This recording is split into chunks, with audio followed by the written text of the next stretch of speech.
துருக்கி மற்றும் சிரியாவை பதம் பார்த்த கொடூரமான நிலநடுக்கங்களின் மத்தியில் குழந்தை ஒன்று பிறந்துள்ளது.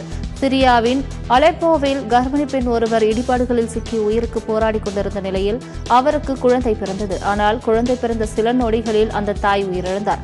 நிலநடுக்கத்தின் மத்தியில் பிறந்த அந்த குழந்தையை மீட்பு பணியில் ஈடுபட்ட நபர் தூக்கி சென்ற காட்சிகள் அனைவரின் கண்களிலும் கண்ணீரை வரவைத்துள்ளது.